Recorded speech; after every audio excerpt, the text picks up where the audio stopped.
Hello friends, എല്ലാവർക്കും പുതിയൊരു വീഡിയോയിലേക്ക് സ്വാഗതം. അപ്പോൾ ഇന്നത്തെ നമ്മുടെ വീഡിയോയിൽ നമ്മൾ പഴയ ലാപ്ടോപ്പിൻ്റെ ഡിസ്പ്ലേ എങ്ങനെ റീയൂസ് ചെയ്യാമെന്ന് കാണിക്കുന്നൊരു വീഡിയോ ആണ്. അപ്പോൾ എൻ്റെ കയ്യിലൊരു പഴയ ഡെല്ലിൻ്റെ ലാപ്ടോപ്പ് ഉണ്ടായിരുന്നു. ആക്ച്വലി അതിൻ്റെ മദർ ബോർഡ് ചീത്തയായി പോയതുകൊണ്ട് അതിങ്ങനെ അനക്കാണ്ടിരിക്കുമായിരുന്നു. പക്ഷേ അതിൻ്റെ ബാറ്ററിയൊക്കെ നമ്മൾ റീയൂസ് ചെയ്തിരുന്നു. പക്ഷേ അതിൻ്റെ ഉള്ളിലുള്ള ബാക്കി കമ്പോണൻസ് നമുക്ക് മാക്സിമം അതിൻ്റെ മദർ ബോർഡിലെ കമ്പോണൻസൊക്കെ നമ്മൾ റീയൂസ് ചെയ്തു. അപ്പോൾ ഇതുപോലെയുള്ള ഈ കാണുന്ന കൺട്രോളർ ബോർഡുകൾ, അതായത് നമ്മുടെ ലാപ്ടോപ്പിൻ്റെ അല്ലെങ്കിൽ ഏതെങ്കിലും LCD LED ഡിസ്പ്ലേകളെ ഡ്രൈവ് ചെയ്യാൻ പറ്റുന്ന രീതിയിലുള്ള ഏതെങ്കിലും ഒരു കൺട്രോളർ ബോർഡ് ഉണ്ടെങ്കിൽ നമുക്ക് ഇതുപോലത്തെ പാനൽ അല്ലെങ്കിൽ ഇതുപോലത്തെ ഒരു ഡിസ്പ്ലേ ഉണ്ടാക്കിയെടുക്കാൻ സാധിക്കും. അപ്പോൾ ഇതിൻ്റെ ഉപയോഗിച്ചിരിക്കുന്ന കൺട്രോളർ ബോർഡ് ഒരു TV യുടെ ബോർഡ് തന്നെയാണ്. ഇതിൻ്റെ USB വർക്ക് ചെയ്യാത്തത് കൊണ്ട് ഈ ബോർഡ് മാറ്റി കൊടുത്തിരുന്നായിരുന്നു.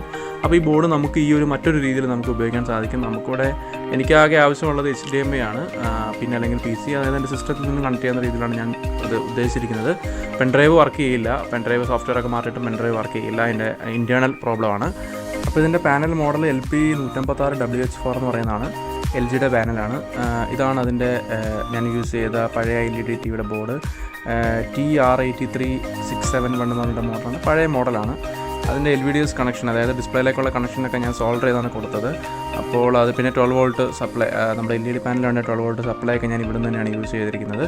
പിന്നെ നമുക്ക് 3.3 വോൾട്ടൊക്കെ ആവശ്യമുണ്ട്. അപ്പോൾ അതിന് വേണ്ടിയിട്ട് ഞാനൊരു DC to DC converter use ചെയ്തിട്ടുണ്ട്. അപ്പോൾ ഇതാണ് ഇതിൻ്റെ ജനറൽ ആയിട്ടുള്ള പിൻ ഔട്ട് സെക്ഷൻ എന്ന് പറയുന്നത്. ജസ്റ്റ് നിങ്ങൾ നോക്കി മനസ്സിലാക്കുക. കൺട്രോളർ പിൻ ഔട്ട് കോമൺ ആണ്, എല്ലാ ബോർഡിലും ഒരുപോലെ വരുന്നുള്ള കൺട്രോളർ പിൻ ഔട്ടാണ്.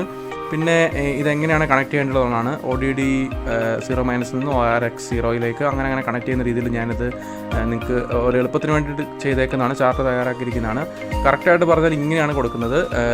കൺട്രോളറിൻ്റെ പിൻ 7 നിന്നും LED പാനലിൻ്റെ പിൻ 8 അങ്ങനെയാണ് മനസ്സിലാക്കാനായിട്ട്. അപ്പോൾ അതൊരു എളുപ്പത്തിന് വേണ്ടി ഞാനിങ്ങനെ ചെയ്തിരിക്കുന്നതാണ്, വരച്ചു കൊടുത്തിരിക്കുന്നതാണ്. അപ്പോൾ ഇതാണ് അതിൻ്റെ പാനലിൻ്റെ അല്ലെങ്കിൽ അതിൻ്റെ ബോർഡെന്ന് പറയുന്നത്. ഇവിടെ നിങ്ങൾക്ക് ജസ്റ്റ് ഒന്നും കൂടെ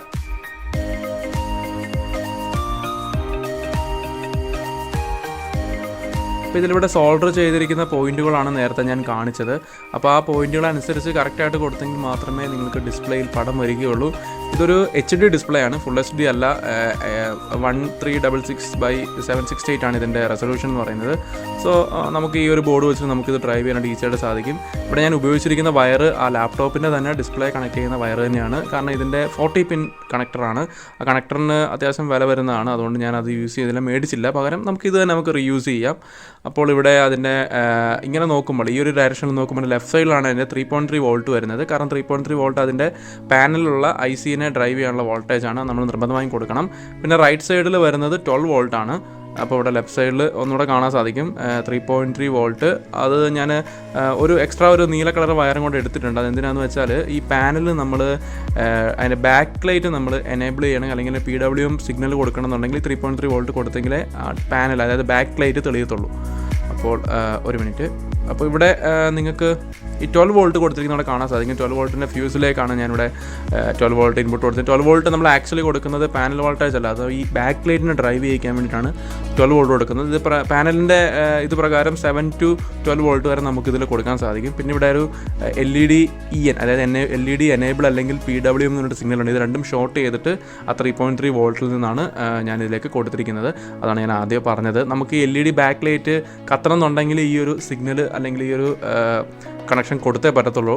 അപ്പോൾ ഓക്കെ, അപ്പോൾ അതാണ് അത്രയേ ഉള്ളത്. പിന്നെ ഇതിൻ്റെ ജസ്റ്റ് ആ ഒരു വയർ കണക്ഷൻ ഇവിടെ കാണാനായിട്ടൊക്കെ സാധിക്കും. അപ്പോൾ നിങ്ങൾക്ക് ഇതിൻ്റെ ആ ഒരു നിങ്ങൾക്ക് വേണമെന്നുണ്ടെങ്കിൽ ഇവിടുന്ന് വേണമെങ്കിൽ കട്ട് ചെയ്തിട്ട് കൊടുക്കാം. പക്ഷേ അതൊക്കെ നമ്മൾ ചെയ്യുന്ന ആ ഒരു സൗകര്യം അനുസരിച്ചാണ് നമ്മളിത് അറേഞ്ച് ചെയ്തെടുക്കുന്നത്.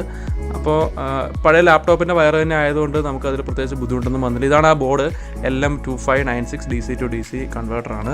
ഇതിലിവിടെ ഒരു നീല കളർ, ഇതാണ് നമ്മൾ അഡ്ജസ്റ്റ് ചെയ്യുന്നത്. ഇത് അഡ്ജസ്റ്റ് ചെയ്ത് 3.3 വോൾട്ട് ആണെന്ന് ഉറപ്പ് വരുത്തിയതിന് ശേഷം മാത്രമേ നമ്മൾ പാനലിലേക്ക് കൊടുക്കാൻ പാടുള്ളൂ. ഇല്ലെങ്കിൽ നമ്മുടെ LED പാനൽ ചീത്തയായി പോകും. ഇപ്പോൾ ഈ 12 വോൾട്ട് ഞാൻ എടുത്തിട്ടുണ്ട്. ഇവിടെ നമുക്ക് 12 വോൾട്ട് ഔട്ട്പുട്ട് ഇവിടെ കാണാനായിട്ട് സാധിക്കും. ഈ 12 വോൾട്ടിൽ നിന്ന് തന്നെ ഔട്ട്പുട്ട് എടുത്താൽ മതി. മറ്റെല്ലാ പാനലുകളെയും പോലെ തന്നെ ഇതിലും ഇൻബിൽട്ടായിട്ട് ഇതിന് പവർ സപ്ലൈ ഉണ്ട്. അപ്പോൾ നമ്മൾ എക്സ്ട്രാ മറ്റൊരു പവർ സപ്ലൈ ഇതിന് വേണ്ടി കണ്ടെത്തേണ്ട ആവശ്യമില്ല. നമുക്ക് ജസ്റ്റ് അതിൻ്റെ ഡയറക്റ്റായിട്ട് AC നമുക്ക് കൊടുത്ത് ഇവിടുന്ന് നമുക്ക് 12 വോൾട്ട് കിട്ടും. ബാക്കി അതിൻ്റെ IC-ക്ക് വേണ്ട ബാക്കി വോൾട്ടേജ് എല്ലാം ഇത് തന്നെ ഉണ്ടാക്കിക്കോളും. പിന്നെ ഞാനിവിടെ ആ ഒരു ഡിസ്പ്ലേ ഹാങ് ചെയ്യാനായിട്ട്, അതായത് നമുക്കത് ഉപയോഗിക്കാൻ പാകത്തിന് വേണ്ടിയിട്ട് ആ ലാപ്ടോപ്പിൻ്റെ തന്നെ ആ ഒരു അതിൻ്റെ അടിഭാഗത്ത് വരുന്ന പീസാണ് ഇവിടെ ഉപയോഗിച്ചിരിക്കുന്നത്. ഇതെല്ലാം ഞാൻ കവറിങ്ങിന് ശേഷമുള്ളതാണ്. അത് കുറച്ച് ബുദ്ധിമുട്ടാണ്. അത് നിങ്ങൾ വയറിന്ന് ഡിസ്കണ്ടായി പോകാതെ നിങ്ങൾ തന്നെ അത് നിങ്ങളുടെ ഒരു ഐഡിയ അനുസരിച്ച് അത് അറേഞ്ച് ചെയ്തെടുക്കേണ്ടതായിട്ട് വരും. ഇവിടെ 2 സ്ക്രൂ ഹോൾ ഇട്ടിട്ടുണ്ട് നമ്മുടെ ഈ കൺട്രോളർ ബോർഡ് ഉറപ്പിക്കാൻ വേണ്ടിയിട്ടാണ്. പിന്നെ നമ്മുടെ കൺട്രോളർ ബോർഡിലേക്കുള്ള മെയിൻ സപ്ലൈ കൊടുക്കുന്നത് ഇവിടെ നിന്നാണ്. അതൊന്ന് ശ്രദ്ധിക്കുക, അവിടെ ഹോട്ടെന്ന് എഴുതിയിട്ടുണ്ട്. എന്താണെന്ന് വെച്ചാൽ നിങ്ങൾ കറണ്ടിൽ കളിക്കുമ്പോൾ അല്ലെങ്കിൽ കറണ്ടിൽ പണിയുമ്പോൾ കൂടുതൽ സെക്യൂരിറ്റി ഇല്ല അല്ലെങ്കിൽ നമ്മുടെ ഒരു സുരക്ഷ ഇല്ലാതെ നിങ്ങൾ ചെയ്ത് കഴിഞ്ഞാൽ ഷോക്ക് അടിക്കും, അത് അപകടത്തിന് വഴി വെക്കും. അപ്പോൾ അതൊന്നും ചെയ്യരുത്, നിങ്ങൾ കുറച്ചുകൂടി ശ്രദ്ധിച്ച് വേണം ചെയ്യാനായിട്ട്. പിന്നെ നമ്മുടെ കീപാഡ് അതിൻ്റെ IR സെക്ഷൻ, അതായത് റിമോട്ടൊക്കെ കൺട്രോൾ ചെയ്യാനായിട്ടുള്ള IR ഒക്കെ കണക്ട് ചെയ്യുന്നത് ഇവിടെ ഒരു സൈഡിലാണ്. ഇതെല്ലാം ഈ പാനലെല്ലാം അടയാളപ്പെടുത്തി വെച്ചിട്ടുണ്ട്. നമുക്ക് എൻ്റെ കയ്യിൽ ഈ ഒരു ബോർഡ് ഉള്ളതുകൊണ്ടാണ് ഞാൻ അത് കണക്ട് ചെയ്തത്. ഇൻ കേസ് നിങ്ങളിൽ ഇതില്ലെങ്കിൽ പോലും നിങ്ങൾക്ക് ഇതിൻ്റെ അടിയിൽ ഞാൻ ജസ്റ്റ് കാണിക്കാം. അപ്പോൾ അതിന് മുന്നേ പാനലൊന്ന് നോക്കുക, അതിൻ്റെ ജസ്റ്റ് കാര്യങ്ങളാണ് കാണിക്കുന്നത്. ഈ ഒരു ബോർഡിൻ്റെ അടിയിൽ ഇതെല്ലാം മാർക്ക് ചെയ്ത് വെച്ചിട്ടുണ്ട്. നമ്മുടെ കീബോർഡ് കണക്ട് ചെയ്യുന്നതിനുള്ള ജസ്റ്റ് ഒരു അതിൻ്റെ പിൻ ഔട്ടാണിത്. ഇത് നോക്കി മനസ്സിലാക്കുക, ഇതനുസരിച്ച് വേണം നിങ്ങൾ കൊടുക്കാനായിട്ട്. ജസ്റ്റ് നമുക്ക് ആ പവർ ബട്ടണും ഇൻപുട്ട് ബട്ടൺ മാത്രം മതിയാവും. ഇൻ കേസ് നിങ്ങൾക്ക് മൊത്തത്തിൽ ആവശ്യമുണ്ടെങ്കിൽ ഈ ഒരു ഇത് ഫോളോ ചെയ്ത് പോയാൽ മതി.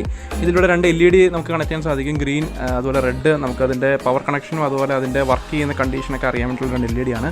അത് നമുക്ക് മൾട്ടി കളർ LED വേണമെങ്കിൽ ഇത് ഉപയോഗിക്കാൻ കുഴപ്പമില്ല, മനസ്സിലാക്കുക. അപ്പോൾ ഇതാണ് അതിൻ്റെ ഓൺ ആയി വരുമ്പോൾ ഇതുപോലെ റെഡ് ആയിരിക്കും വരിക. അപ്പോൾ നമുക്കിവിടെ നോക്കാം.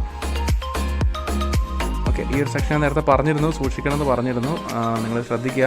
അപ്പോൾ നമുക്കിപ്പോൾ അതിവിടെ അത് ഓൺ ആയിട്ടുണ്ട്. ബ്ലൂ ലൈറ്റ് വന്നു, ബ്ലൂ LED കത്തിയിട്ടുണ്ട്. ഐബെല്ലിൻ്റെ ഇത് വന്നു, ലോഗോ വന്നു. ഓക്കെ ഇപ്പോൾ നിങ്ങൾ ശരിക്കും നോക്കുമ്പോൾ ഒരുപക്ഷെ നിങ്ങൾക്ക് തോന്നാം ഈ ഡെല്ലെന്ന് എഴുതിയിരിക്കുന്നത് താഴെയും പടം തിരിഞ്ഞല്ലേ വന്നേക്കുന്നത്. അത് വേണമെങ്കിൽ നമുക്ക് ഇതിൻ്റെ സർവീസ് മെനുവിൽ കയറി നമുക്കിത് അഡ്ജസ്റ്റ് ചെയ്യാവുന്നതാണ്. അപ്പോൾ ഇതെല്ലാം കംപ്ലീറ്റ് ആയിട്ട് കവറിങ് കഴിഞ്ഞിട്ടുള്ള ഒരു വീഡിയോ ആണ്.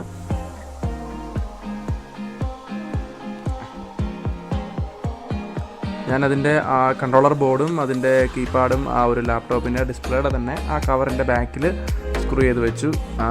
അപ്പോൾ നമുക്ക് ഇവിടെ നേരെ നോക്കുമ്പോൾ കാണാം. പിന്നെ ഇതിൻ്റെ ഒരു റിമോട്ടാണിത്. ഇത് നോർമലായിട്ട് മേടിക്കാൻ കിട്ടുന്ന റിമോട്ടാണ്. മിക്കവാറുമുള്ള ചൈന ബോർഡിനെല്ലാം ഒരേ റിമോട്ട് തന്നെയാണ് ഉപയോഗിക്കുന്നത്. നമുക്ക് ഇത് കമ്പ്യൂട്ടറിൽ നിന്നുള്ള ഇൻപുട്ടാണ്, എൻ്റെ ലാപ്ടോപ്പിൽ നിന്നുള്ള ഇൻപുട്ടാണ് നിങ്ങളിവിടെ കാണുന്നത്. അപ്പോൾ ഈ ബോർഡിലുള്ള സ്പീക്കർ ഔട്ട് വേണമെങ്കിൽ നിങ്ങൾക്ക് ഉപയോഗിക്കാവുന്നതാണ്. HDMI ഇൻപുട്ട് കൊടുത്താൽ ലാപ്ടോപ്പിലുള്ള സൗണ്ട് നമുക്ക് ഈ ഒരു സ്പീക്കറിലൂടെ കേൾക്കാനായിട്ട് സാധിക്കും. ആ ബോർഡിൽ പാനൽ അടയാളപ്പെടുത്തിയിട്ടുണ്ടെങ്കിൽ ഇല്ലെങ്കിൽ നിങ്ങൾക്ക് മറ്റുള്ള ബോർഡുകൾ യൂസ് ചെയ്യാവുന്നതാണ്.